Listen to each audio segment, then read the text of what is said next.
말씀 보도록 하겠습니다. 시편 90편 1절부터 17절까지의 90편 전체의 말씀을 같이 보도록 하겠습니다. 시편 90편 말씀입니다.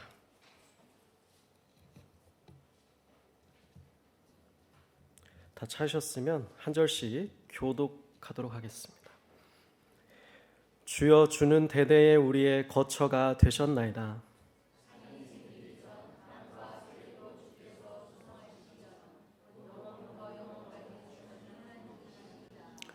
주께서 사람을 티끌로 돌아가게 하시고 말씀하시기를 너희 인생들은 돌아가라 하셨사오니,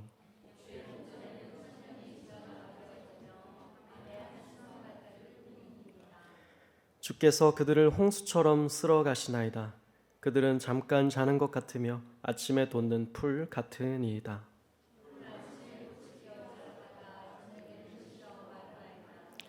우리는 주의 노에 소멸되며 주의 분내심에 놀라나이다.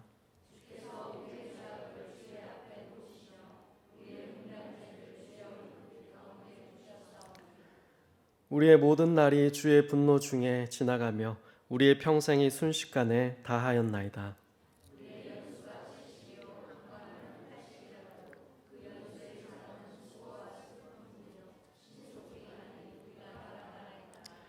누가 주의 노여움의 능력을 알며 누가 주의 진노의 두려움을 알리이까?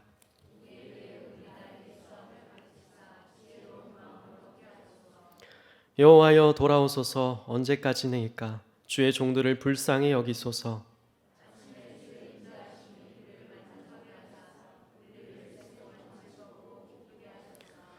우리를 괴롭게 하신 날수대로와 우리가 화를 당한 연수대로 우리를 기쁘게 하소서.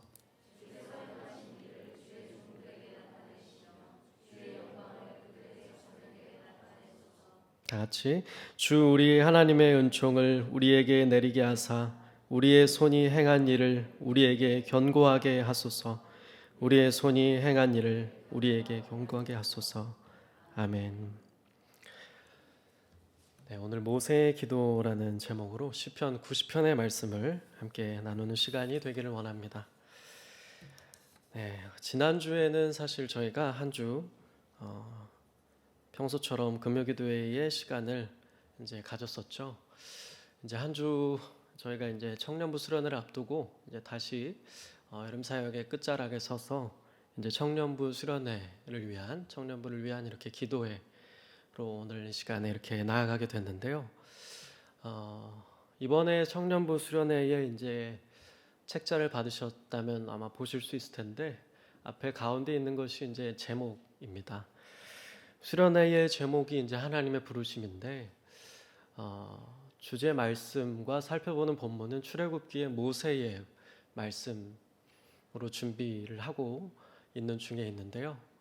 그 중에서 특별히 모세의 말씀 초반 모세가 태어나고 건짐받고 또 세워지는 그런 과정에 있는 이제 1장부터 4장의 말씀을 함께 살펴볼 예정에 있습니다.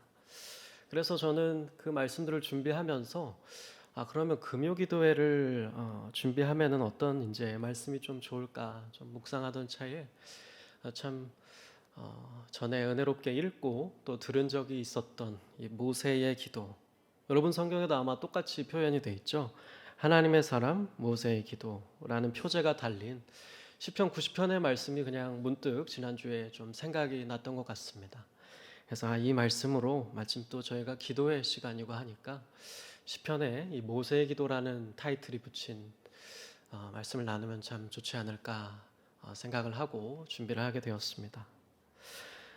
그런데 아이러니하게도 물론 표제가 늘 좀 아리송한 점들이 있습니다만 이 시편도 학자들마다 모세의 기도라고 붙여져 있지만 크게 본문에서 정확히 어떤 부분 때문에 어떤 근거로 이 시편에 이 표제가 붙여지게 됐는지 참 분분한 모습들이 있는 것 같습니다. 하지만 이 표제를 신중하게 받아들이고 또 시편의 말씀을 묵상하게 된다면 분명히 또 하나님께서 이 말씀을 통해서 또 우리에게 주시는 풍성한 메시지가 있다고 저는 믿으며 이 말씀을 좀 깊이 묵상해 보았는데요. 오늘이 하나님의 사람 모세의 기도, 이 기도는 시로 따지자면 두 가지 특징을 가지고 있는 것으로 우리가 이해를 해볼 수가 있을 것 같습니다. 여러 가지 이제 시가 있죠. 그런데 그 중에서 그 시의 분류 중에서 특별히 하나로 딱 칼같이 나눠지지 않는 시들이 있는데 오늘의 시도 아마 그런 시라고 이해할 수가 있겠습니다. 보통 이제 이 시가 읽는 독자들에게 교훈을 주고 어떤 삶의 지혜를 얻게 하고 이렇게 이 독자들로 하여금 유익을 주는 이제 측면을 가리켜서 지혜 시라고 이제 따로 또 분류를 하는 측면이 있는데 오늘 우리가 한번 17절까지의 말씀을 쭉 이제 읽어보았을 때 아마 느끼셨을 것 같습니다. 굉장히 삶에 있어서요 어떻게 보면 굉장히 오랜 좀 세월을 산 듯한 표제를 진지하게 우리가 받아들이고 믿는다면 모세가 아마도 긴 세월을 산 이후에 자신의 어떤 좀 지나온 인생을 바라보았을 때 그 읽는 이들에게 아마도 이제 지혜 자신이 얻게 된 지혜로운 어떤 마음을 나누고자 하는 어떤 측면에서 또 이것이 우리에게 지금 읽혀지고 있는 것이 아닌가 싶습니다. 그래서 이것이 지혜시 읽는 이들로 하여금 지혜를 얻게 하는 지혜시로도 분류가 되고 두 번째 마지막으로는 시편에 이제 그런 시가 많죠. 애가라 그래서 어떤 고통, 슬픔을 노래하고 표현하는 그런 이제 시들이 많은데 이 시도 가만히 읽어보면 이제 어떤 삶에서 신앙인으로서의 어떤 지혜만 이야기하는 것을 넘어서서 사실은 군데군데 어떻게 보면 더 지혜시보다 강하게 강한 슬픔과 애통의 측면이 묻어나 있는 것을 우리는 묵상하게 될 수 있는 것 같습니다.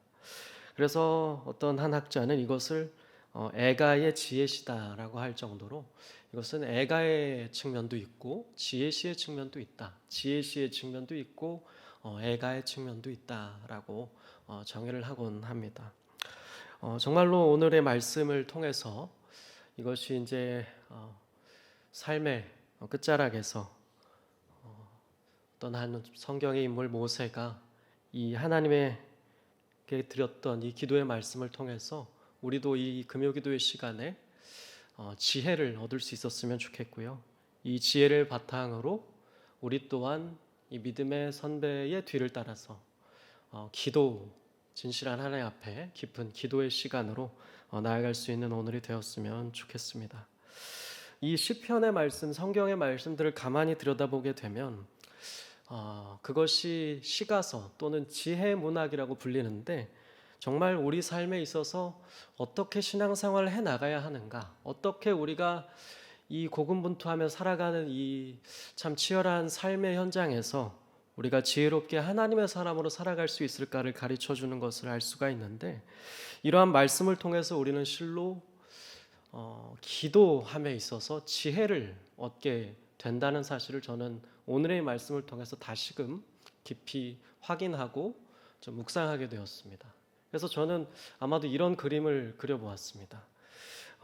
우리가 하나님의 말씀을 통해서 사실은 기도함에 있어서 어떻게 기도해야 되고 어떻게 하나님께 나아가야 하는가를 깨닫게 되는 첫 번째가 그런 그림이고 그리고 그 깨달음을 토대로 우리의 기도가 바뀌어지고 수정되고 성장하고 달라지게 되어서 더 깊은 기도로 나아가게 되는 그러한 그림을 우리가 그려볼 수 있지 않을까 싶습니다. 특별히 이 시편의 기도들을 통해서는 우리에게 그러한 유익이 있다라고 정리를 해볼 수가 있겠습니다.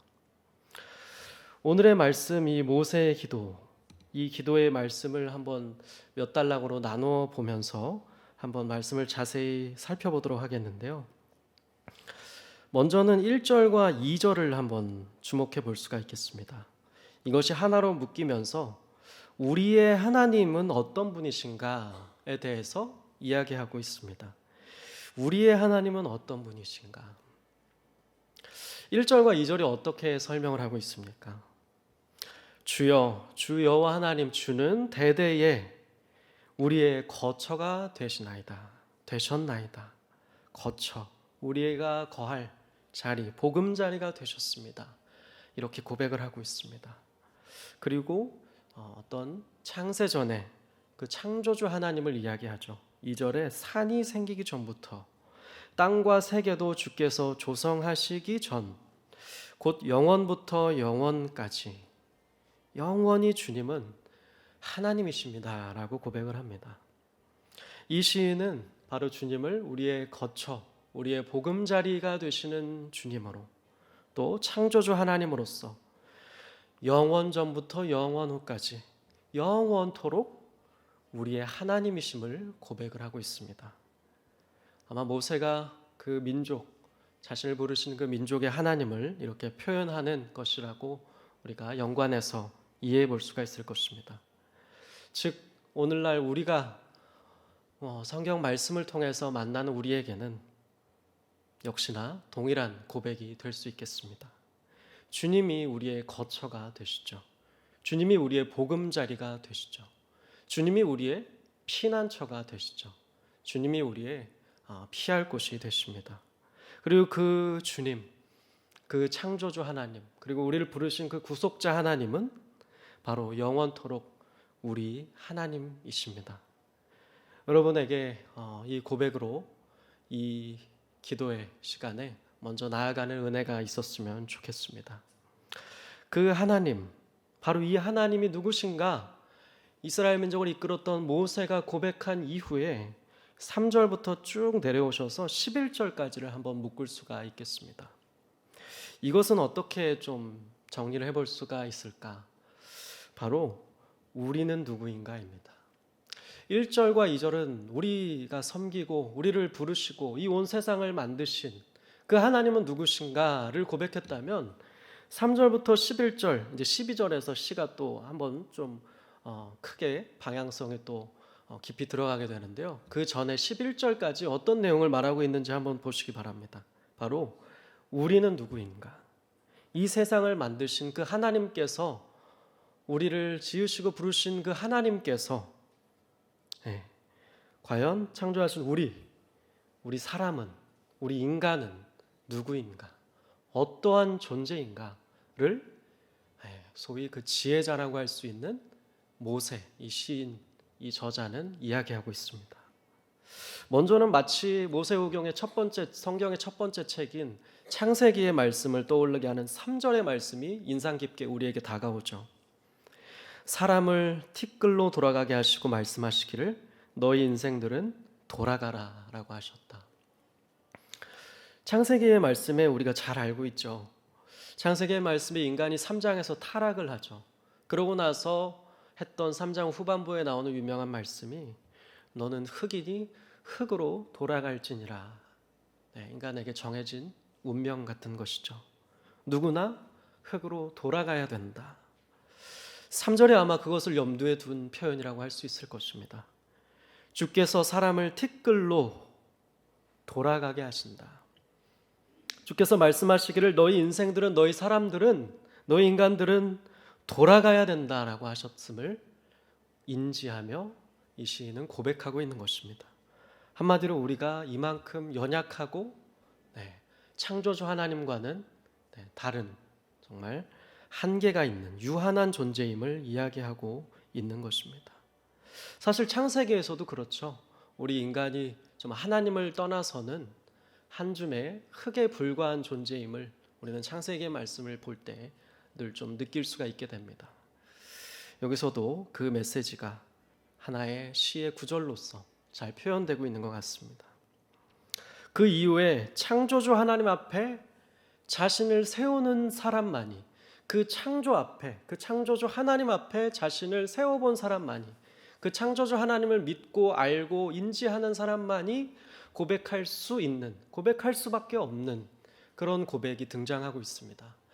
우리가 신약 성경에는 베드로후서에서도 나오는 표현이라 좀 익숙하실 텐데요. 보시면 주님의 목전에는 천년이 지나간 어제와 같음을 말하고 있습니다. 주께서는 시간과 공간을 초월하신 분이죠. 시간과 공간을 만드신 분이시죠. 우리 피조물과는 엄연히 다른 분이십니다.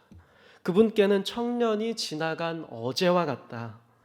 밤의 한 순간, 한 경점, 한 구역과도 같음을 이야기하고 있습니다. 주께서는 천년이라는 아마 인간이 표현할 수 있는, 특히나 당시에는 뭔가 굉장한 그 큰 기간도 아무것도 아님을 이야기하고 있습니다. 바로 주님이 우리의 영원토록 우리의 하나님이 되십니다. 주님이 우리의 보금자리 피난처이십니다. 주님이 우리의 하나님이심을 고백하는 사람은 어떻게 보면 이러한 고백과 신앙 아래 늘 살아가는 자라고 할 수 있을 것입니다. 늘 우리는 때때로 세상을 살아가면서 교만해지기도 하고 참 내가 잘난 맛에 살기도 하고 세상 것을 내세우며 살아가면서 한없이 높아지는 경우도 참 많지만 사실은 하나님 앞에 우리가 서게 될수록 진실로 우리가 하나님을 마주하게 될수록 사실 우리가 할 수밖에 없는 고백이 이런 3절과 4절의 고백들인 것 같습니다. 계속해서 11절까지 계속되는데요. 주께서는 우리 인생들을 혼수처럼 쓸어 가십니다. 마치 지금도 우리가 비록 다행히 서울에서는 태풍이 약해졌지만 태풍이 저 아래서부터 모든 것을 쓸어가 버리고 있는 것처럼 우리 인생도 홍수처럼 결국에는 지금까지도 그래왔고 지금도 그렇고 앞으로도 그렇겠죠. 주님이 다시 오실 때까지 다 쓸어가 버림을 당할 것입니다.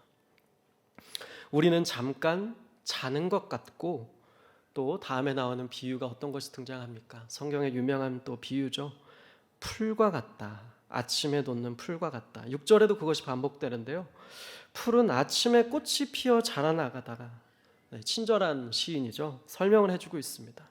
왜 풀이 인간과 같은 것입니까? 인간처럼 아침에는 꽃이 피어서 참 한때 짧은 시간에는 아름다운 뭔가 빛을 빛내는 존재일지 모르지만 저녁이 되면 그 짧은 시간에 시들어버리는 그 아침에 돋는 풀과 같다. 인간이 그러함을 시인 모세 이 저자는 이야기하고 있는 것입니다. 우리가 요즘에 이사야의 말씀을 살펴보는데요. 이사야에서도 우리가 푸른 마르고 꽃은 시드나라는 유명한 찬양이 있듯이 그 구절이 담긴 본문이 나오고 있죠. 40장 6절과 8절에 나오는 말씀이 아마 익숙하실 것입니다. 말하는 자의 소리여 이르되 외치라 대답하되 내가 무엇이라 외치리까 하니 이르되 모든 육체는 풀이요 그의 모든 아름다움은 들의 꽃과 같으니. 8절은 함께 읽어볼까요? 풀은 마르고 꽃은 시드나 우리 하나님의 말씀은 영원히 서리라 하라. 진실로 여기서도 이야기하고 있습니다. 모든 육체는 풀, 그 아름다움은 들의 꽃과 같다. 풀은 마르고 꽃은 다 시들어버리고 다 홍수처럼 쓸어버림을 당할 것이지만은 하나님의 우리 창조주이자 구속주이신 하나님의 말씀만은 영영이 영원토록 있을 것이다 라고 고백한 이사야의 말씀, 여기서도 동일한 신앙이 고백되고 있음을 알 수가 있습니다.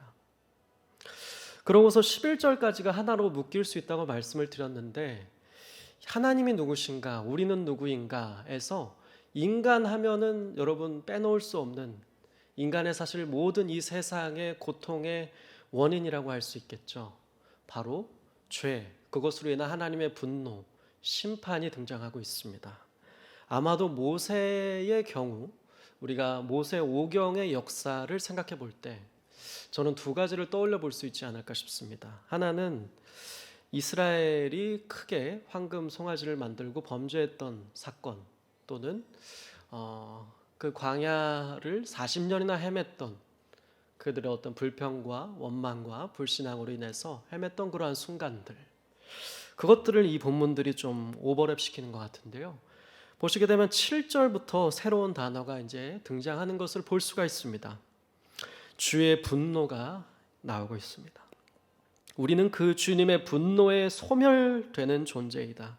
주의 분내심에 화들짝 놀람을 받는 존재이다. 주님은 그런 분이시고 우리는 그렇게 약한 존재임을 이야기하고 있습니다. 그리고 주님이 마치 시편 139편에 이제 그런 표현이 있는데요. 주님이 우리의 모든 마음의 생각을 다 아신다는 시편 한 저자의 고백처럼 여기서도 그것이 반복되고 있습니다. 보시면 이제 죄에 대한 이야기가 나오죠. 8절입니다. 우리 죄악을 주께서 주님 앞에 놓으신다고 이야기합니다. 우리의 은밀한 죄를 주의 얼굴빛에 두셨다고 이야기합니다. 주님 앞에 우리의 죄악과 은밀한 그 안에 모든 것이 사실은 그분 앞에 서게 되면 다 까발려질 수밖에 없을 것입니다. 우리가 그것을 다 하나님 앞에 낱낱이 그렇게 둘 수밖에 없음을 이야기하고 있습니다. 주님은 우리의 그러한 한 사람 한 사람 그렇게 모든 것을 그 심중에 무슨 생각을 하는지, 어떠한 은밀한 죄를 감추고 있는지, 우리가 아무리 사람 앞에는 철저히 감출지 몰라도 하나님 앞에는 숨길 수 없음을 이야기하고 있습니다. 그 죄 때문에 우리 인간의 모든 고통과 슬픔이 있다고 할 수 있겠죠. 그 다음의 말씀을 한번 또 계속해서 보도록 하겠습니다. 우리 모든 날이 주의 분노 중에 지나감을 이야기합니다. 그래서 우리 평생이 순식간에 다하였다고 이야기하고 있습니다. 그러면서 이 짧은 인생이 얼마 정도 될 수 있는가 여기서 표현하고 있는데, 아마 10절의 말씀은 더욱이 친숙하실 겁니다. 가끔 암송도 하고 자주 인용도 되는 말씀이죠. 이 시인, 이 모세의 어떤 기도, 이 구절에 의하면, 10절에 의하면 우리의 연수가 강건하게 되면 70 혹은 80 정도가 되는데, 그 연수의 자랑이라고 할 것은 사실은 수고와 슬픔뿐이다. 수고와 슬픔뿐인 인생, 그것이 바로 하나님을 떠난 인간의 그 유한한 인간의 현실임을 이야기하고 있는 것이죠. 수고와 슬픔뿐이다. 그 인생의 신속히 마치 화살이 그 관역을 향해 순식간에 날아간 같이 다 날아간다. 우리 인생도 그렇게 지금 날아가고 있다라고 여전히 지금 계속해서 우리는 어떠한 존재인가, 그 창조주 하나님 앞에 이 지혜자인 시인은 진실하게 자신을 세우고 있는 모습을 볼 수가 있습니다. 그래서 이렇게 11절에 이야기합니다.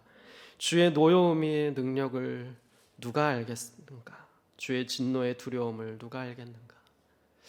그런데 이것을 우리가 또 살아가면서 늘 크고 작게 경험하며 살아가죠. 이스라엘 백성의 그 역사의 현장에서 그러했듯이 말입니다. 누가 알겠습니까?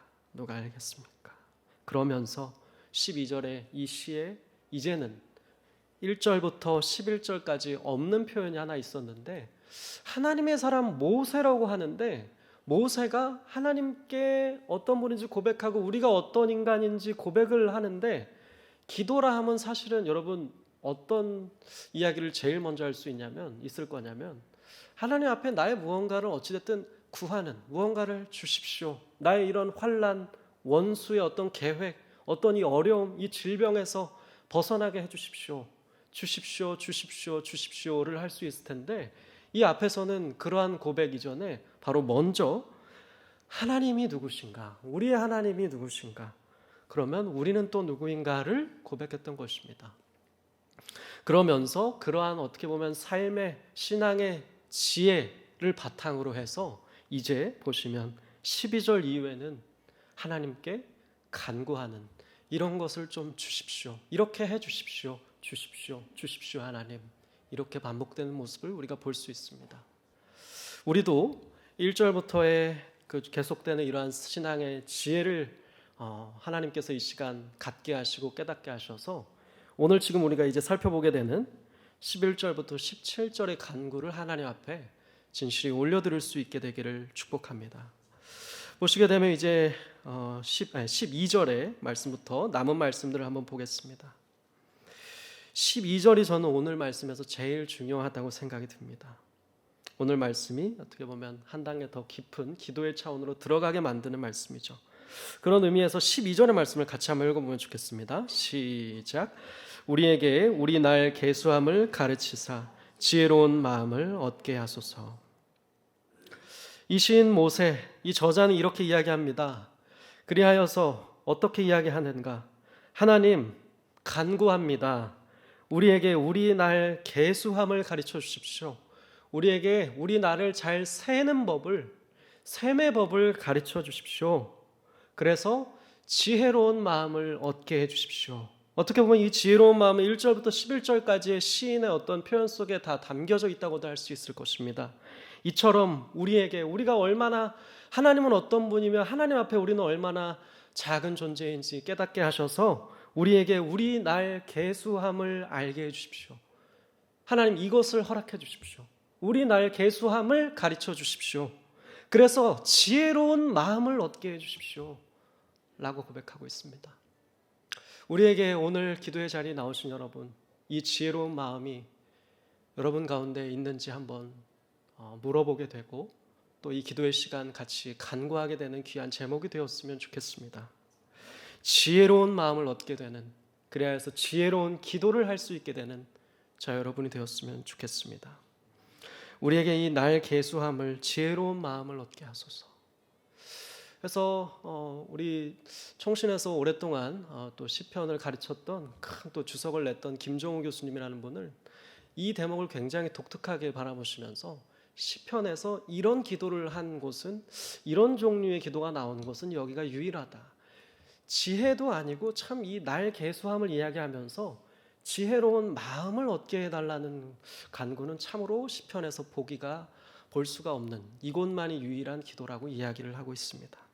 이 지혜로운 마음을 얻게 해달라는 기도, 이것이 우리의 기도가 되었으면 좋겠습니다. 그러면서 이제 13절부터 계속되는 간구가 반복이 되고 있습니다. 여호와여 돌아오소서.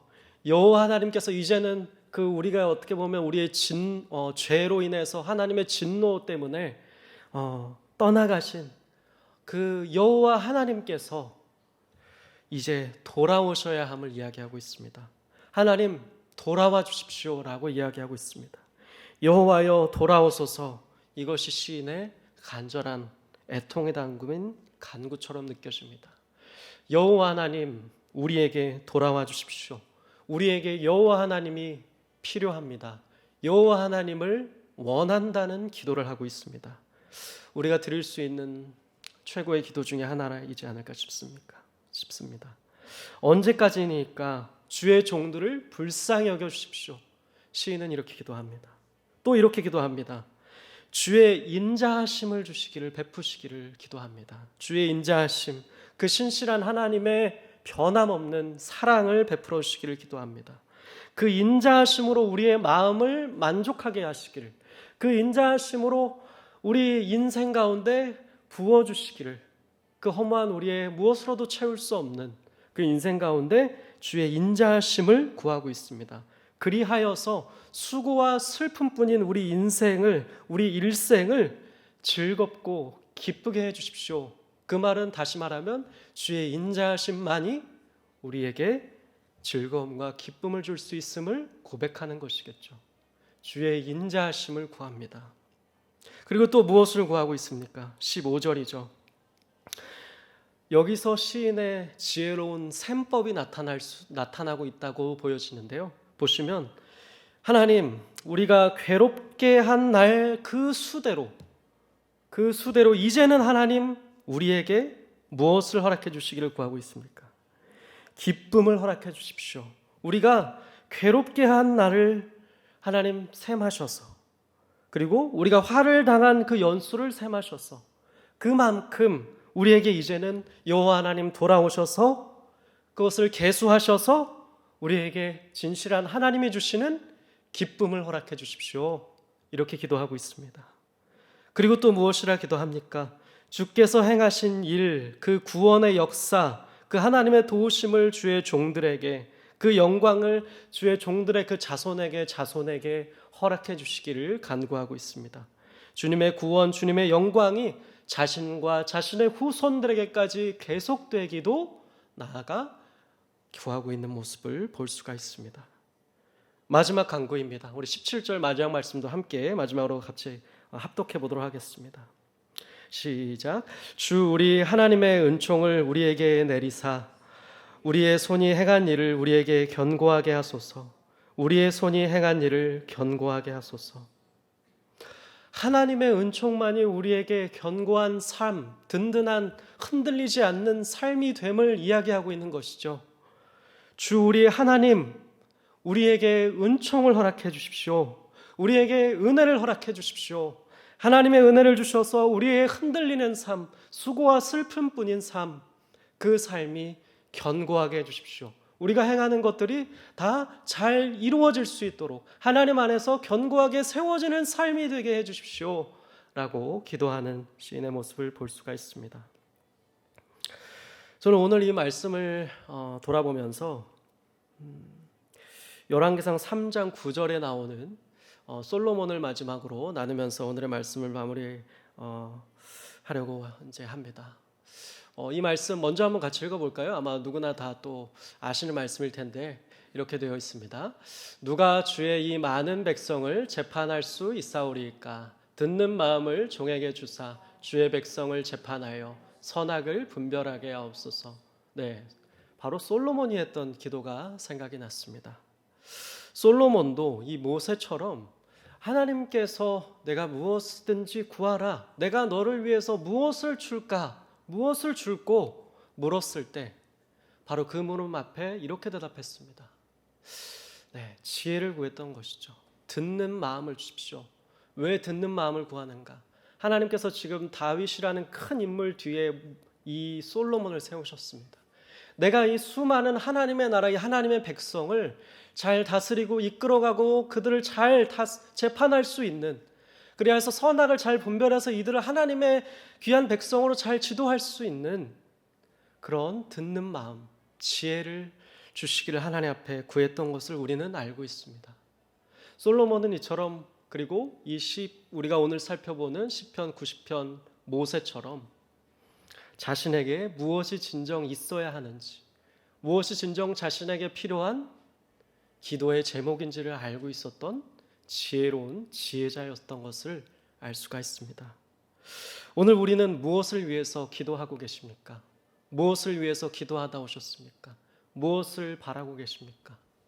혹 무엇을 기도해야 할지 몰라 방황하고 계시다면, 혹 내가 기도해야 하는 것이 마땅히 지금 기도하고 있는 그것이 아닌데 다른 것을 붙들고 기도하고 계시다면, 오늘 이 시인이 말하는 이 지혜의 마음을 하나님께서 저와 여러분에게 주셔서 여러분의 기도가 바뀌어야 한다면 이 시간 더 깊은 기도, 더 진정한 하나님 앞에 나아가야 하는 기도를 하나님께서 깨닫게 하시고 더 하나님 앞에 진실한, 적실한 은혜를 구할 수 있는, 그래야 해서 그 기도의 은혜를 온전히 누릴 수 있는 저와 여러분이 되기를 주님의 이름으로 축복합니다. 같이 함께 한번 기도하겠습니다. 좋으신 하나님, 우리가 이 시간 모세의 기도라는 제목의 말씀으로 시편 90편을 묵상했습니다. 하나님, 우리에게 지혜로운 마음, 이 시인과 같은 지혜를 허락해 주시기를 기도합니다. 이 지혜 아래 우리가 하나님 앞에 마땅히 구해야 하는 것들이 무엇인지 깨닫게 하셔서 하나님 앞에 진실하고도 적실한, 우리에게 진정 필요한 것들을 이 시간 아뢰며 간절히 합심하여 기도하며 나아갈 수 있는 은총을 베풀어 주시옵소서. 감사하며 살아계신 예수님의 이름으로 기도하였습니다.